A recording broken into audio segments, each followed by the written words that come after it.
இன்றைய நாளோட மிகப்பெரிய செய்தியே பொள்ளாச்சி பாலியல் வழக்கில் சம்பந்தப்பட்டவங்களுக்கு தண்டனை விவரம் நீதிமன்றத்தில் சொல்லியிருக்காங்க. அதுதான் பொள்ளாச்சின்ற பேரை கேட்டாலே அந்த ஒரு வழக்கு மக்களிடையே ஒரு பெரிய பதட்டத்தை ஏற்படுத்தும்.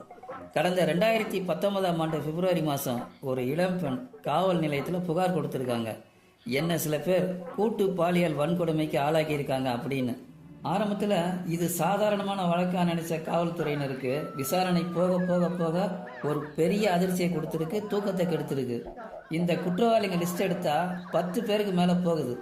இவங்க இதை முழு நேர வேலையாக பண்ணிக்கிட்டு இருந்திருக்காங்க அப்படின்னு காவல்துறையினருக்கு தெரிய வருது.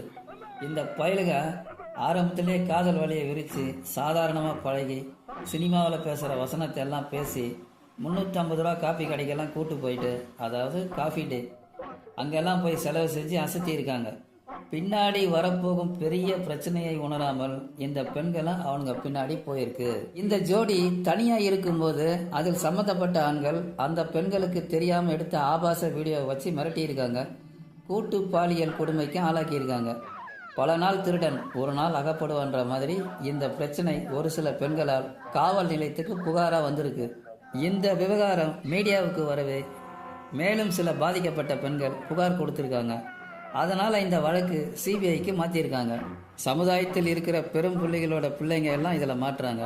13 பிரிவுகளின் கீழ் வழக்கு பதிவு செய்கிறாங்க. ஆள் கடத்தல், பாலியல் வன்கொடுமை, அடைச்சி வைக்கிறது, அடித்து துன்புறுத்துவது, இரத்த காயம் ஏற்படுத்துவது, இந்த மாதிரி 13 பிரிவுகளில் போலீஸார் வழக்கு பதிவு செய்கிறாங்க. இதில் சம்மந்தப்பட்டவங்க யார் யாருன்னா சபரிராஜன், திருநாவுக்கரசு, சதீஷ்குமார், வசந்த், மணிவண்ணன், பாபு, ஹெரான்பால், அருளானந்தம், அருண்குமார். காவல்துறையினர் இந்த 9 பேரை கைது பண்ணுறாங்க. இவங்களோட செல்ஃபோன், லேப்டாப் எல்லாம் பறிமுதல் செஞ்சு பார்த்தா அவ்வளோ வீடியோஸும் உள்ளே இருக்குது. எல்லாமே ஆபாச வீடியோ தான். இந்த அந்தரங்க விளையாட்டுக்காகவே ஒரு பெரிய வீட்டை வாடகைக்கு எடுத்திருக்காங்க. அந்த வீட்டில் நிறைய ரூம்கள்லாம் இருந்திருக்கு. ஒவ்வொரு ரூம்லையும் சவுண்ட் ப்ரூஃப்லாம் பண்ணி வச்சுருக்காங்க. உள்ளே இருந்து யார் கத்துனாலும் வெளியே கேட்காது. இந்த 9 பேரை சேலம் மத்திய சிறையில் அடைக்கிறாங்க காவல்துறையினர். கோயமுத்தூர் மகிழா சிறப்பு நீதிமன்றத்தில் விசாரணை நடந்துட்டு வந்திருக்கு. இந்த விசாரணை சில வருடங்களாகவே தொய்வடைஞ்சிருக்கு. எதிர்பார்த்தபடி வேகமா போல. 2021 ஜனவரி 25ஆம் தேதி கோவை நீதிமன்றத்தில் ஒரு இளம்பெண் ரகசிய வாக்குமூலம் கொடுக்கறாங்க.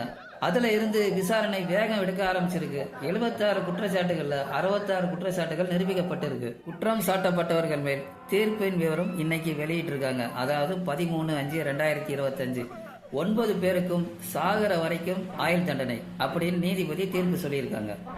குற்றவாளிங்க கிட்ட அபராத தொகையை வசூல் செஞ்சு ஒவ்வொரு பெண்ணுக்கும் தலா 10 லட்சம் கொடுக்கணும்னு தீர்ப்பு சொல்லியிருக்காங்க.